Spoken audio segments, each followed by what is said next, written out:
When you picture the most dangerous gangster of Hollywood in the 30s, you imagine a tough guy with a Tommy gun. But in reality, this gangster wore a crinoline dress and had huge, frightened eyes. You know her as the saintly, forgiving Melanie from Gone with the Wind. But off-screen, this delicate girl did what the most brutal men in America feared to their core. When the studio tried to turn her into a lifelong slave and lock her in a legal cage, she waged a one-woman war against the most powerful mafia of the Dream Factory. They stripped her of money, blacklisted her, and tried to erase her from history. But she found a blind spot in the law, not just to survive, but to bring all of Hollywood to its knees. Today, we'll expose the most cynical scheme of corporate slavery and discover how one woman gave freedom to all modern stars. The most dangerous gangster of 30s Hollywood didn't wear a hat or brandish a Tommy gun. This gangster had big, scared eyes and a quiet voice. You probably know her as Melanie Wilkes, the saintly, forgiving wife from Gone with the Wind, who wouldn't harm a fly. But reality was tougher than any movie script. Today, we'll crack open the archives of the Golden Age, the kind you won't read about in glossy magazines. We'll dissect how studios turned people into powerless property, unveil the cynical mathematical trap that made contracts eternal, and see how one lawsuit forever changed the game not just for actors of the 40s, but for Jared Leto, Taylor Swift, and many other modern stars. Forget the red carpets. This is a story of survival, betrayal, and a law written in blood and sweat. But before we swing open those heavy doors of Warner Brothers Studio, let's make a deal. If you like me digging up these skeletons and want more investigations like this, hit that like button and subscribe to the channel right now. Hit the bell so the system doesn't hide my next videos from you. Believe me, YouTube, like old Hollywood, doesn't always like inconvenient truths, and I'm waiting for you in the comments. If you think I'm exaggerating, if I've got my facts wrong, or if you just have your own take on this story, write boldly. I read everything, even what I don't agree with. And now, welcome to hell. Or rather, to Burbank, California. Act 1. The studio meat grinder and the right to your own body. If you found yourself in Burbank, California, on one of those stifling summer days back in '35, you'd witness a bizarre scene. A massive complex of buildings, fenced in with tall barriers topped with barbed wire. Guards at the gates, checking passes with the precision of prison wardens. Trucks hauling in lumber and carting out trash. The clatter of machinery, the smell of sawdust, cheap coffee and sweat. This wasn't a military factory, nor was it a maximum security prison, though many who lived there might say the comparison was hauntingly accurate. This was the Warner Brothers studio. In the world's collective mind, this place was Olympus, a dream factory, a realm where gods and goddesses were born, stepping off screens in a halo of light. People who stood in bread lines during the Great Depression would hand over their last 10 cents to escape into this world of luxury for 2 hours. They'd see Errol Flynn laughing in the face of danger, or Bette Davis with her piercing gaze and think, this is the real life. This is freedom. But behind the studio's high walls, reality wasn't just different. It was the opposite. To grasp Olivia de Havilland's feat, we must first breathe the air she inhaled. We need to understand that in the 30s, the word star in Jack Warner's legal dictionary was synonymous with property. At the heart of this empire sat Jack Warner himself, a man feared even by local gangsters. He wasn't an artist. He was an old-school businessman, cynical, tough, and utterly devoid of sentimentality. To him, An actor was no different from a prop. There were expensive props, like an antique vase or Humphrey Bogart, and there were cheap props, a chair or an extra. Both needed management with a firm hand. In private conversations, Warner never used the word artists. He simply said, cattle. And this cattle had to know its place in the stable. When 18-year-old Olivia de Havilland first stepped into his office, she walked into a perfectly set trap. She was the daughter of a British lawyer and an actress raised on Shakespeare, with impeccable manners and a naive belief in art. She thought she was signing a contract for creative collaboration. She believed the studio would be her partner, helping to unlock her talent. The document before her was a standard 7-year contract. 7 years. It doesn't seem like much for a young girl dreaming of fame. But the devil, as always, lurked in the details, printed in fine print on the 5th page. Let's dissect this contract under a microscope. It wasn't just an employment agreement. It was an act of complete transfer of rights over one's person. By signing it, you effectively ceased to exist as a legal entity and became the property of Warner Brothers. By signing the contract, Olivia lost ownership of her own body. The studio gained exclusive rights to alter her appearance at will. If a producer decided she needed to be blonde, she'd be dyed without consent. If they thought her teeth weren't straight enough, she'd be sent to a dentist to grind down enamel and fit veneers, turning a living smile into a standard Hollywood grin. In Hollywood of those years, there was a monstrous practice the newspapers never wrote about: electrolysis of the hairline. Studio bosses believed a low forehead was a sign of low birth, unworthy of a star. To create an aristocratic look, young actresses had their hairlines burned with electric current, raising it by an inch or two. It was a torturous procedure, leaving scars and burns, later covered with layers of makeup. Rita Hayworth went through this hell.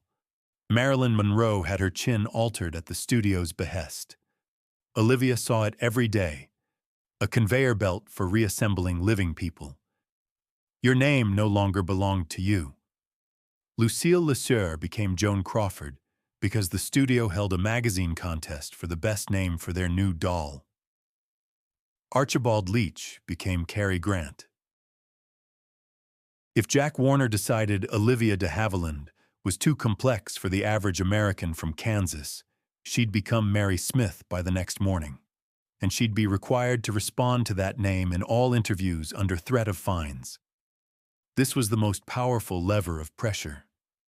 The studio had the right to terminate the contract without payment, but with a ban on working for competitors if an actor committed any act that could harm the studio's reputation or offend public morals.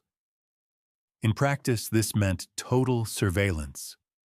Jack Warner and his network of spies knew everything: who their stars slept with, who they dined with, what they talked about at private parties.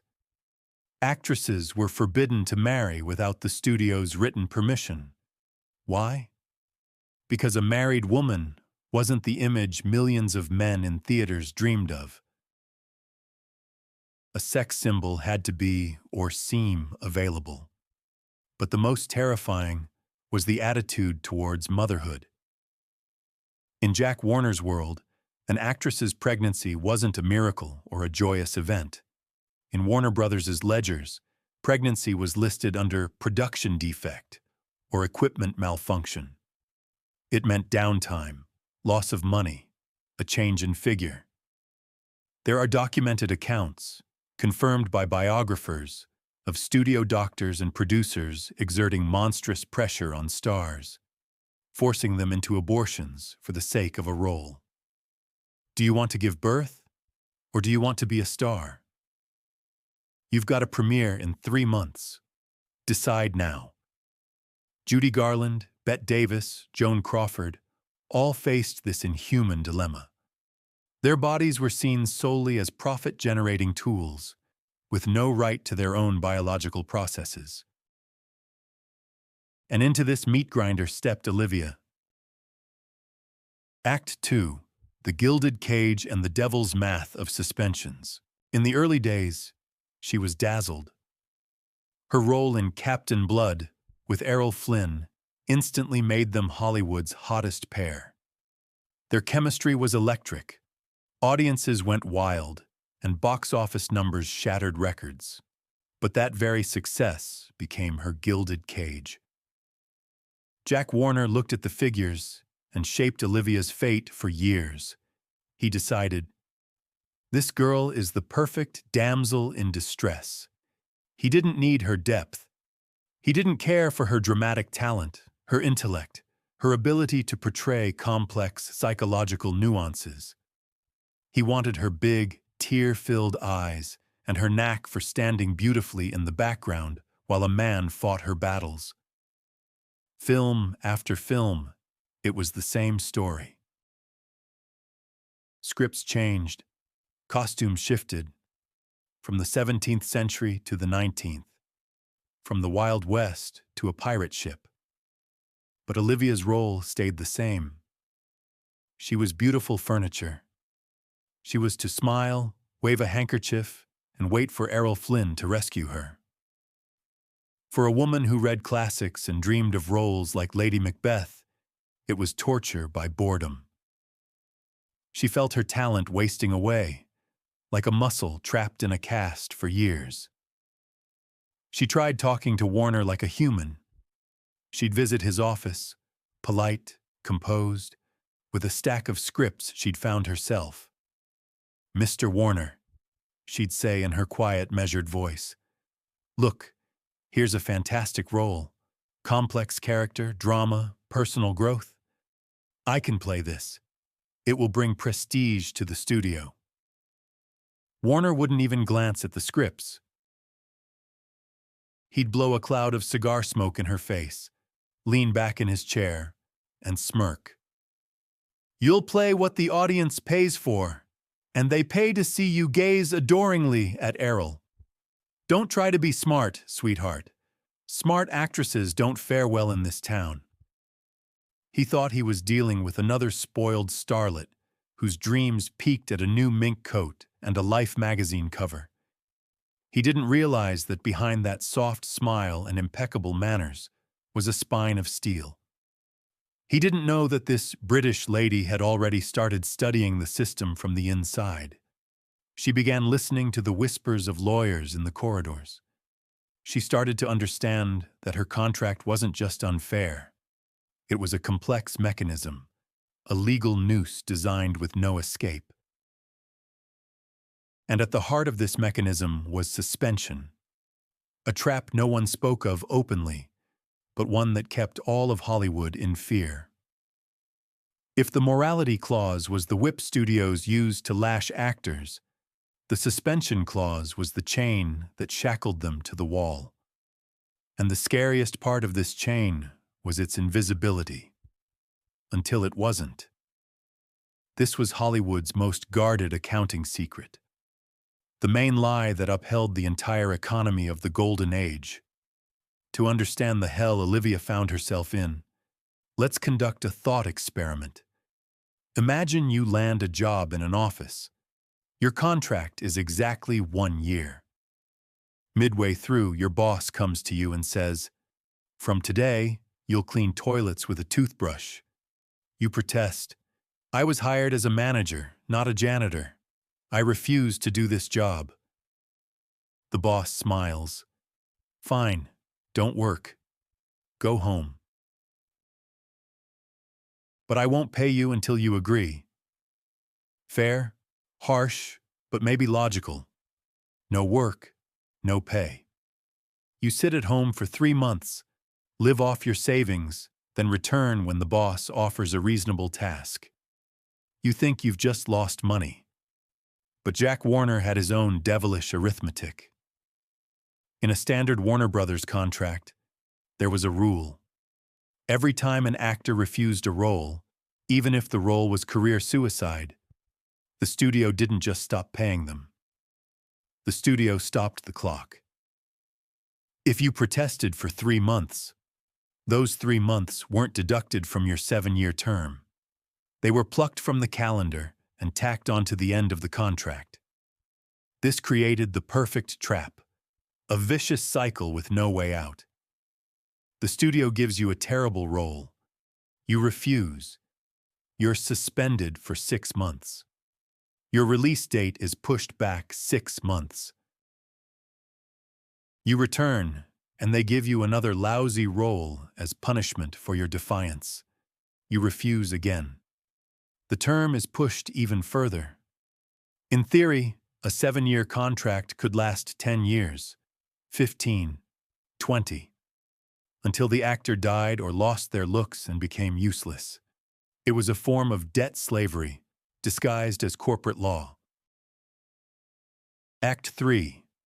The Illusion of Freedom. Gone with the Wind. And the Search for Justice. For Olivia de Havilland, this nightmare became a reality in 1943. By then, she wasn't just a scared little girl. She was an Oscar-nominated star. She'd been through hell and high water, and she kept her own calendar. In her bedroom hung a calendar, marked with red pencil, crossing off the days. 7 years of hard labor, humiliating girlfriend roles, and fighting for every inch of respect were coming to an end. By her count, the contract expired in August of 1943. She lived for that date. She fell asleep thinking about it. She dreamed of the day she'd become a free agent, a term that sounded like fantasy back then. She imagined choosing her own directors, saying no without punishment, playing real women, not cardboard cutouts. She could already taste the air of freedom. She was preparing her farewell speech, and then the day came.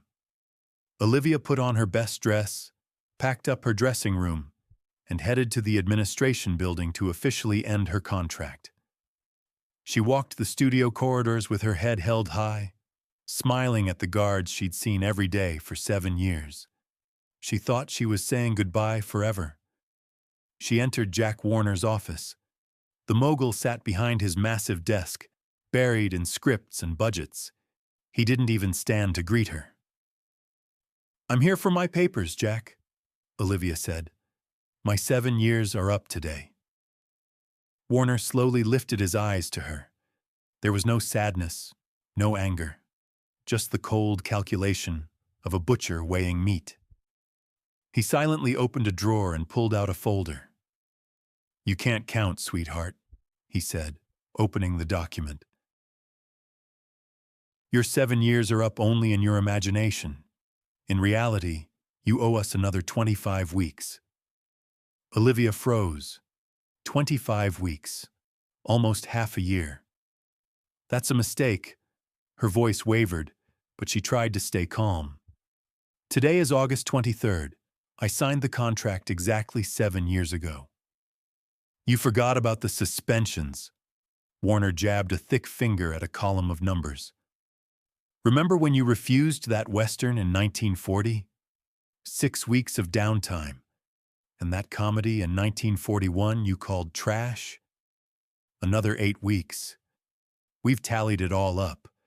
You're not leaving until you work off every day you stole from us."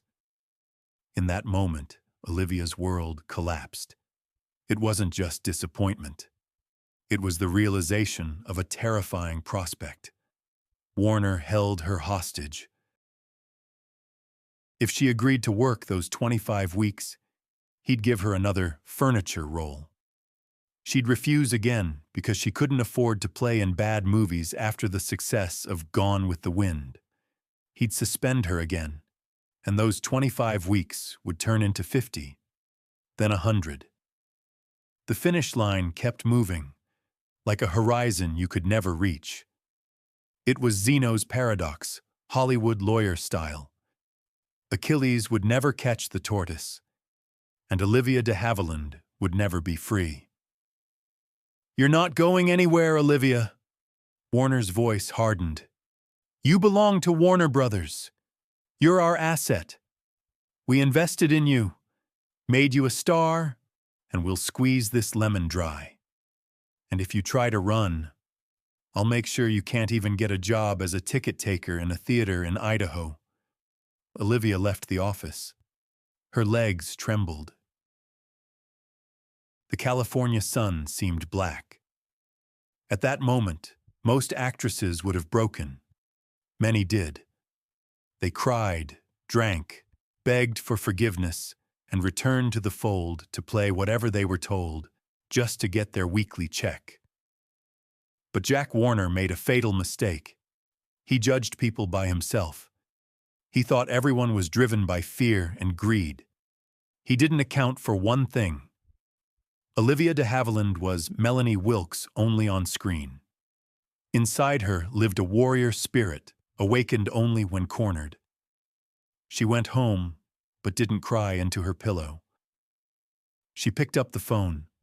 She called the one person who could listen without rolling his eyes, lawyer Martin Gang. Martin, she said, her voice steely. We're going to court. Olivia, that's suicide, the lawyer replied. You can't sue Warner. They have an army of lawyers. They'll crush you. I don't care, she snapped. I'd rather starve than spend another day in this prison. Find me a law, Martin. Find me anything. She didn't yet know that this call would mark the start of the loudest battle in Hollywood history. A battle where she'd face not just Jack Warner, but the fear of the entire industry. But to understand why her patience ran out now, we need to go back a bit. We need to dissect the paradox of her most famous role. A role that was supposed to be her triumph, but became the most humiliating proof of her servitude. Of course, we're talking about Gone with the Wind. Any management textbook says, if an employee achieves outstanding success, they should be rewarded. Raise their salary, give them more interesting tasks, expand their authority. That's the logic of growth. In Jack Warner's Hollywood, the logic was prison. If a prisoner becomes too popular, tighten the regime so they don't get any ideas. The brightest, most painful example of this absurdity is the story of Melanie Hamilton in Gone with the Wind. Today, that film is a timeless classic. For Olivia de Havilland in 1939, it was a lifeline. A chance to prove to the world she wasn't just a girl in a corset, smiling sweetly at Errol Flynn while he slashed enemies. Melanie was a complex, tragic, strong-willed woman. It was a dream role. But Olivia couldn't just audition. She was Warner Brothers' property, and the film was being made by David Selznick, an independent producer. To get the role, Olivia had to perform a humiliating ritual. She didn't go to Jack Warner with demands. She knew it was pointless. She went to his wife. Olivia drank tea with Anne Warner and literally begged her to influence her husband. I'll die if I don't play this role, she said. Warner agreed, but not out of the goodness of his heart. He agreed because he saw an opportunity for a lucrative deal. In Hollywood, there was a practice called loan-out. It was a legal term usually applied to construction equipment, lighting fixtures, or trucks. But in the 30s, it was done with living people. Jack Warner loaned Olivia de Havilland to David Selznick. The terms of the deal were secret, but the scheme was standard for the time and monstrously cynical in essence. Selznick paid Warner Brothers a huge sum for the star's weekly work. Say $1,500, a fortune back then. And what did Olivia get? She got her standard salary under her Warner Brothers contract, about $500. The difference, $1,000 a week, went straight into Jack Warner's pocket. Think about it. A man earned a windfall on the talent and labor of an actress without investing a cent, just because he owned a piece of paper with her signature. Olivia worked herself to the bone in the most epic film of the era, while her owner collected dividends like a landlord renting out an apartment. But Olivia didn't complain. She was happy. She was acting. She was alive. The film came out and became a phenomenon. Olivia received an Oscar nomination for Best Supporting Actress. Critics who once called her a pretty airhead now wrote odes to her talent. She proved she could hold a dramatic scene, that her quiet voice could sound louder than cannons. She returned to Warner Brothers a victor. She thought everything would change now, that Jack Warner would see her as a serious actress, equal to Bette Davis, that she'd be respected now. Reality slapped her in the face with a wet rag. The first thing Jack Warner did after her triumphant return was hand her a script for another second-rate film. The role was empty, stupid, and derivative. Another girlfriend, another furniture. This wasn't an accident. It was a calculated psychological attack. Warner practiced the knock them down a peg tactic.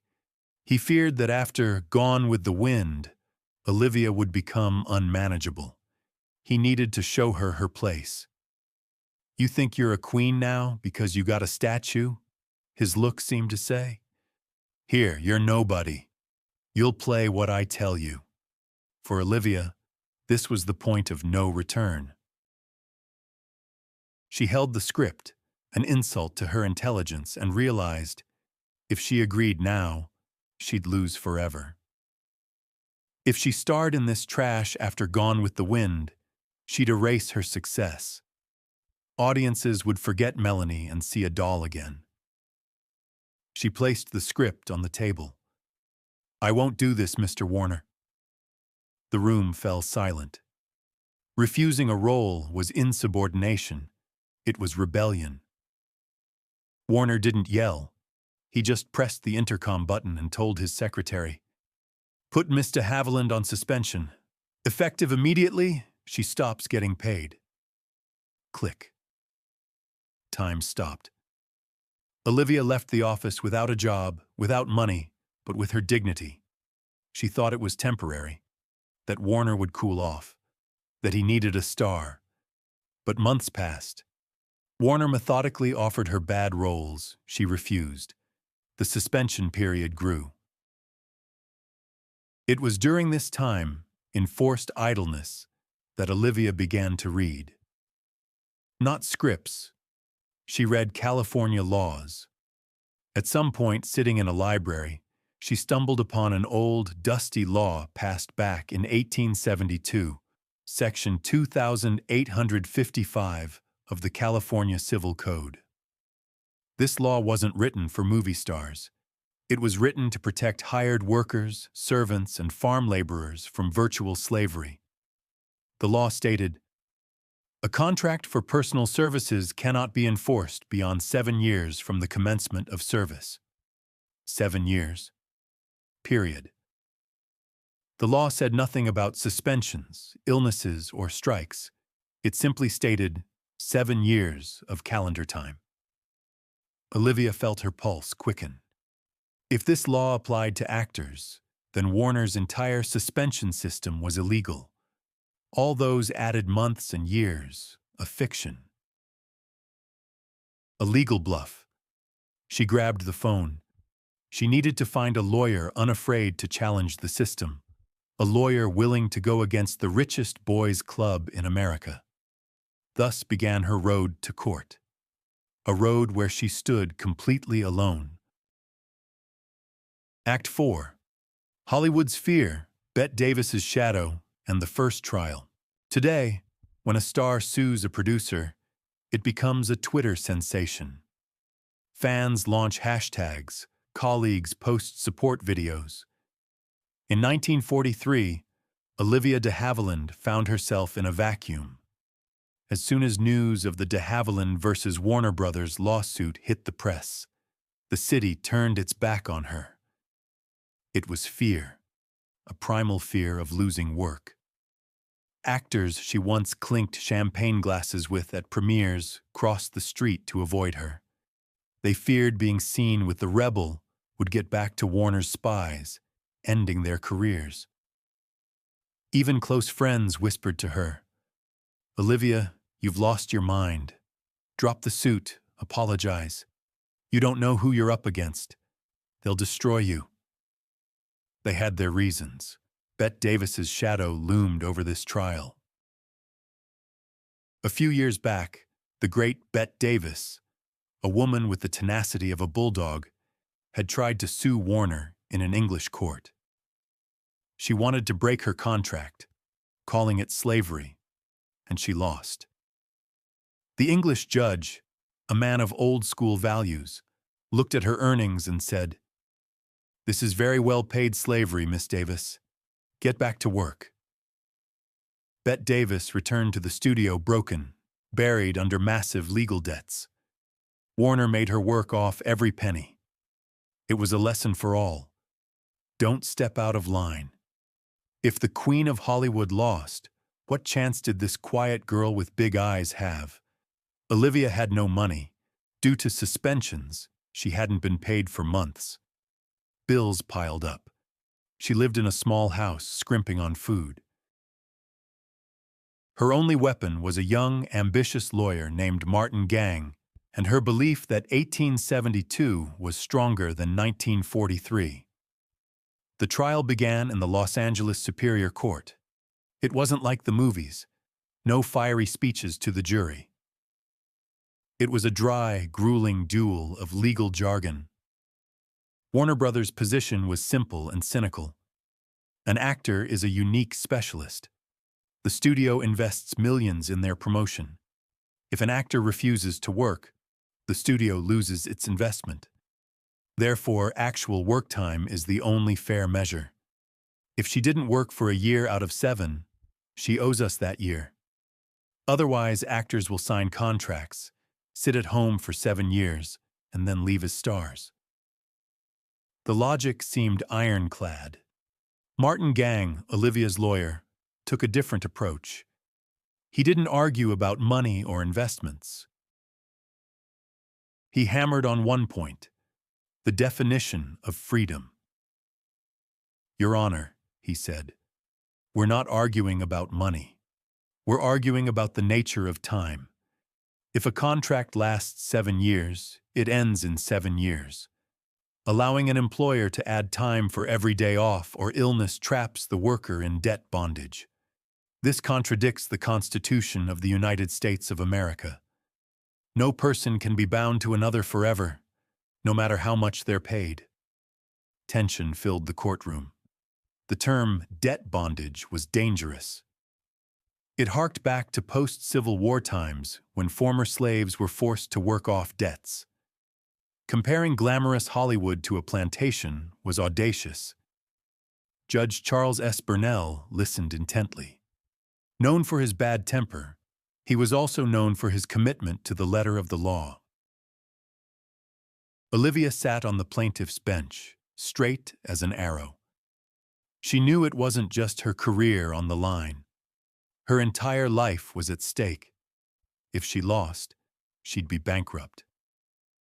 Warner would make her play bit parts until old age as a warning to others. There was no turning back. Bridges were burned. Then came the day of the verdict. Judge Burnell struck the gavel. "The court finds," he said in a creaky voice, "that the legislature, in enacting Section 2855, meant calendar years. 7 years is 7 years. The practice of adding suspension time to the contract term is illegal. Miss de Havilland is free." It was a shock, a bombshell. The impossible became possible. But Olivia didn't get to pop the champagne. She didn't know the toughest trial was yet to come. Act 5. Warner's Revenge and the Supreme Court Triumph. Jack Warner wasn't about to throw in the towel. He set a revenge machine in motion. aiming to erase her name from cinema history. The blacklist began. In Hollywood movies, after the hero's fiery speech and the judge's gavel, triumphant music plays. The villain is vanquished, and the credits roll. Happy ending. But for Olivia de Havilland, after Judge Burnell's verdict, hell broke loose. Jack Warner wasn't just a businessman. He was a vengeful tyrant who took losing control as a personal insult. Losing in court to some girl, that was a humiliation he couldn't forgive. The same day, Warner Brothers lawyers filed an appeal. This meant the court's decision didn't take effect immediately. The case hung in limbo. But Warner didn't wait for bureaucracy. He unleashed his most fearsome weapon, phone justice. In the Hollywood of the 40s, an unwritten cartel agreement existed. The heads of the 5 biggest studios, MGM, Paramount, Fox, RKO, and Warner Brothers, might have hated each other, but when it came to controlling their slaves, they stood united. Warner sent an unofficial but crystal-clear warning to all studios. Olivia de Havilland is a rebel. She's radioactive. Anyone who hires her declares war on me. And Hollywood listened. Imagine the horror. You've won in court. You've proven your point. You're young, 27, beautiful, talented, Oscar-nominated. You're ready to work. But the phone stays silent. A week, a month, a year. This was a blockade. Olivia found herself in professional isolation. Directors who dreamed of working with her shrugged. Sorry, Olivia, orders from above. We can't take the risk. It was a war of attrition. Warner knew he had millions, while Olivia only had debts to her lawyers. He banked on simple starvation.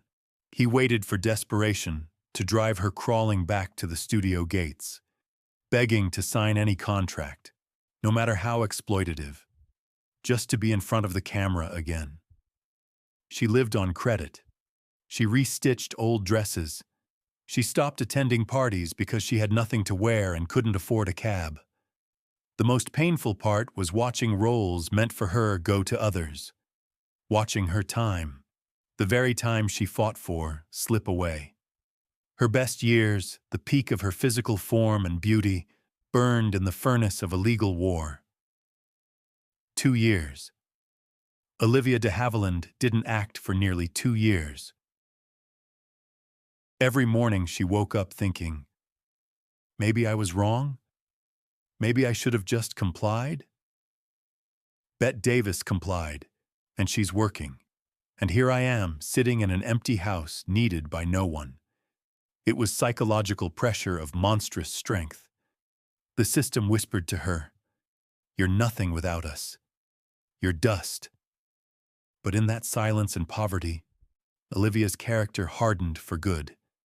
She realized, if she gave up now, she'd betray not only herself, she'd betray the very idea of freedom. She decided she'd rather leave the profession forever, become a nurse or a secretary, but never again let a man with a cigar decide how much her life was worth. She held the siege to the end, and Warner's fortress crumbled. February 3rd, 1945.